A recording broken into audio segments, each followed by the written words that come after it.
Chapter 4. The Forked Signal. The relay's light hummed low and steady, casting slow pulses across the workbench like a heartbeat synced with something not entirely alive.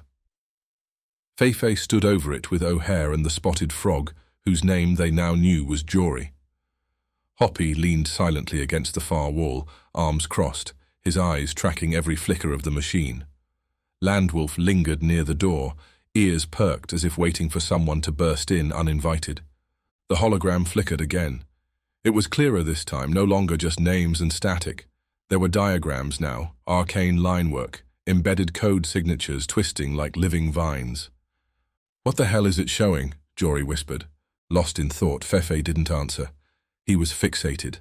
The diagrams looked architectural, data architecture, maybe even topological, maps of ledgers long buried. O'Hare adjusted a dial on the relay. The hologram zoomed in, revealing layers beneath the first. And then, text. Not a lot, but enough to freeze the air in the room. O'Hare mumbled to himself. Hash origin, CFZ main, chain, access, split protocol, fork date, redacted. Landwolf gave a low whistle. That's not just old code, he said. That's pre-consortium era. Might be the root-level logic from before the fork. Fefe looked up. What fork? The original fork, Landwolf said. Just a rumor, really. Supposedly, back when the first consensus ledger was built, there was a split, two visions for how it should work. One was open, free. The other, well, it's what we've got now. Access only if you're approved. Rights only if you're silent. O'Hare nodded. They buried it, scrubbed every archive clean. Said it was unstable, dangerous. But if this device is holding any part of that logic, it means it wasn't erased, just hidden. Fefe narrowed his eyes. And this projection, it's looking for something, or someone. Maybe someone connected to the fork, Jory added, or to the ones who built it.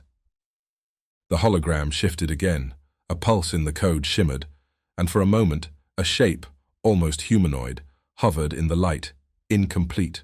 Fragmented, as if waiting to finish compiling. O'Hare stepped closer. We're not just watching history here. This code wants to run. It's trying to rebuild itself. But it's looking for more than input. It's looking for a vessel. A vessel? Landwolf asked, uneasy. O'Hare turned, serious. Code like this needs an anchor. Maybe hardware, maybe a mind. Someone compatible. Someone it can work through. Fefe stared at the glowing filaments. He didn't understand all the symbols, but he recognized one thing. Fear. Not his own, but programmed into the sequence. This message had been meant to stay hidden, and someone had risked everything to keep it alive. All right, he said, lowering his voice. We don't say anything about this outside this room. Not until we know more. Not until we're ready. Landwolf grunted agreement. O'Hare gave a short nod. Jory just stared at the shimmering data. Hoppy, still silent, stepped a little closer to the table, his gaze steady, ears twitching. The relay dimmed, closing itself down as if exhausted by the effort. Silence fell again, broken only by the soft hiss of rain on neon glass. For the first time in cycles, Fefe felt not just watched but called. The quest had begun as a hunch. Now it was something far greater. Something sacred. Apparently dangerous, but certainly real.